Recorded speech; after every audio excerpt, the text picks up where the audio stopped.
Well, there have been more mass shootings this year than days in the year, and right-wing commentators are using the shooting in Nashville as an opportunity to promote their hatred and bigotry. My name is Brittany Page. This is the Page Perspective. Thank you so much for joining me. Normally, this is where I would ask you to subscribe, like, share the video, comment on the video, and I definitely want you to do all that. Please be aware that because of the topic that I'm discussing today, there may be more what are they called? Haters in the comments. And if that happens, feel free to handle that how you want. I'm not going to tell you what to do. Just know that it's feeding the algorithm, and hopefully the video gets to more people who want to be educated about these issues, because we're in the business of changing hearts and minds here. And I think that's important. People need to be educated that trans rights are human rights. And that's really what we're talking about today.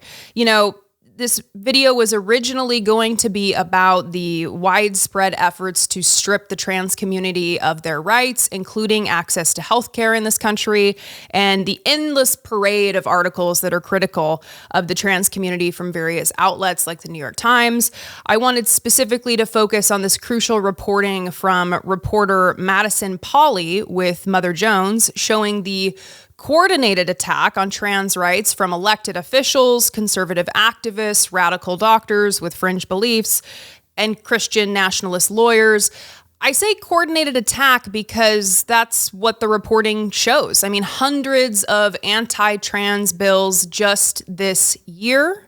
And the right is really making progress. They are putting their policy preferences into place and taking away rights from trans people. You can see it in this map. 11 states have already banned gender-affirming care for trans kids, including in Alabama, Arizona, Arkansas, Florida, Georgia, Iowa, Mississippi, South Dakota, Tennessee, Texas, Utah. 3 of these states, according to the Human Rights Campaign, have court injunctions ensuring access to care. But as you can see, many other states are in process. They're considering or working toward banning gender-affirming care.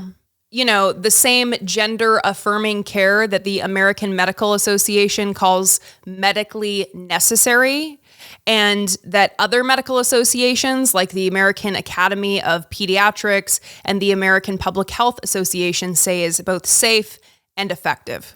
On a recent episode of my podcast, I Doubt It, we talked about trans rights, and my co-host Jesse and I came out very strongly for our audience, saying that we support trans rights, that trans rights are human rights, that we are going to stand strong with the trans community.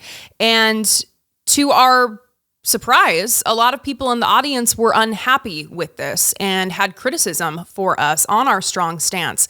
And of course, the people in our audience tend to be on the political left. So this was pretty surprising. I think that what's happening is if you do find yourself on the left and you are not supporting trans rights, you may actually be the victim of these coordinated attacks from the right, working to take away rights from the trans community, partially by working on public opinion and working to erode the positive public opinion that people may have of the trans community. So I hope that can change, and that's what we're going to talk about. There have been 130 mass shootings this year, including 38 mass shootings in the United States just this month, just in the month of March, where 57 people have died and 133 people have been injured. This is according to the Gun Violence Archive. And yesterday we had another in Nashville. 6 people, 3 children, 3 adults at a school. It's heartbreaking. It's infuriating. It's getting to the point where I see the news headline pop up on my phone and I just walk around my house wondering how long we're going to continue to put up with this in our society, how long politicians can continue to live with themselves in the face of inaction. And then I get more angry because I see the cynical, callous, right-wing propagandists jumping on the news that the shooter was trans to make a larger point about trans people and trans rights being a unique threat to the nation. And I want you to brace yourselves here because I'm going to be reading some tweets from a right-wing propagandist named Matt Walsh. You may have heard of him. But I want to get out in front of some criticism that I may get, because sometimes I get comments and people will say, Brittany, why do you talk about people like Ben Shapiro? Why do you talk about people like Matt Walsh? Who cares what these people think, right? Well, you may feel that way, and I may feel that way, but there's millions of people who do care what people like Ben Shapiro think and Matt Walsh. And they take what they say and they adopt their views as their own. And sometimes they even act on those views in violent ways. And I'm going to talk about Matt Walsh specifically, a resident of Nashville, Tennessee, where the shooting happened, a right-wing bigot, a host on Ben Shapiro's wildly successful Daily Wire. He's tweeted many things about the shooting yesterday, all of them heavily focused on the angle that the shooter was trans, but I want to read these two tweets in particular. Trans activists believe that those who oppose them should die. I know this because a great many of them have told me this. They have communicated the message to me and my family in many ways. They think their right to affirmation supersedes your right to live. In another tweet, I came to the conclusion years ago that the trans movement is the greatest evil our country faces. I only become more and more sure of this fact with each passing day and more determined to oppose it until my last breath. This is scary, and reading the replies, even more terrifying. And I want you to think about the themes that you heard in these tweets. Now, Matt Walsh has already made a name for himself attacking trans people. He's called for doctors who provide gender-affirming care to be executed. You remember those bomb threats that were being called into children's hospitals where they were providing gender-affirming care? There are natural consequences to using this kind of language that says we're facing the greatest evil our country faces, and that this is a war, essentially, between you and other, and that, quote, they think their right to affirmation supersedes your right to live. The millions of people in Matt Walsh's audience, they hear this and they have fear amplified, hatred amplified, and then they are mobilized. And this is intentional. He's doing this intentionally. He knows what it's going to do. It's going to stoke the fires of hatred, bigotry, and violence. And good-hearted, intelligent people, they're going to see through it. Many people will understand that the vast majority of mass shootings are committed by right-wing extremists, including white supremacists and those who are actually anti-LGBTQ. They will know that a one-off trans shooter isn't illustrating a pattern and isn't an evil threat that is unique to trans people. When we see a pattern of violence with hundreds of white men perpetrating mass shootings, conservatives tell us it's anything else. Republicans will say it's the video games, it's the medications, it's the number of doors that you have to enter and exit a building. But one trans person perpetrates a mass shooting, and it's being used as fuel for the war on trans people. It's transparent, it's embarrassing, but it's also scary because the number of people that are going to fall for it. Republicans want to obscure the issue because they don't ultimately want to do anything about guns. They're ready to ban drag shows, they're ready to ban books about Ruby Bridges, but guns? I don't think that that's really a priority for them. And I want you to watch. The shooting happened in Nashville, Tennessee. This is Tennessee Republican Representative Tim Burchett talking about his passion for banning drag shows. It's good on Governor Bill Lee and our Tennessee legislature. The law goes into effect on July 1st.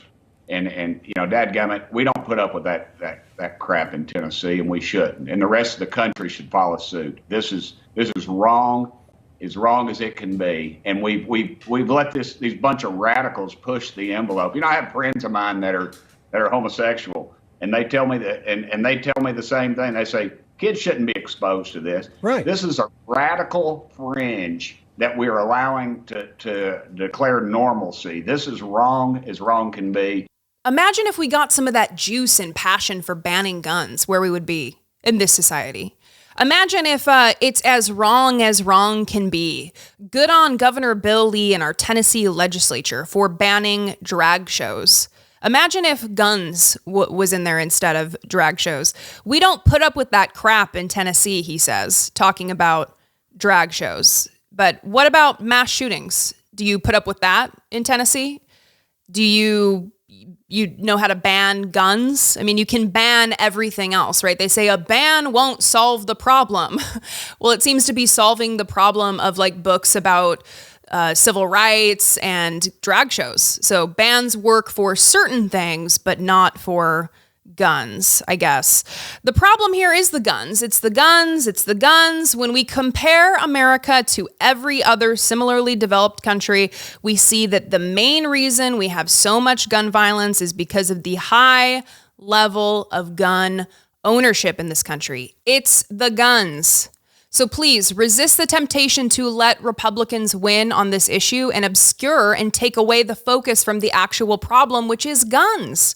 Resist the coordinated efforts that would have you siding with the majority against the minority, against the oppressed, against the underdog, against the trans community. This shooting is terrible. It's horrible. It's disgusting. It never should have happened. The fact that the shooter was trans, it says nothing. It represents nothing about the specific community, the trans community.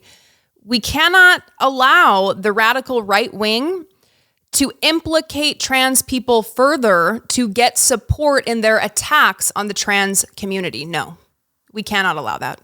I stand with the trans community. Trans rights are human rights. I'd love to know what you think. 657-464-7609, or you can email idoubtit@dollemore.com. You can also support the work that we do here on Patreon, patreon.com/idoubtitpodcast. Again, you're going to probably be encountering a lot of terrible things if you are spending your time online in the aftermath of this shooting. So I would recommend that you take it easy, maybe take a break, don't consume all of the news all at once, all the time, and take care of yourself. I'll see you next time.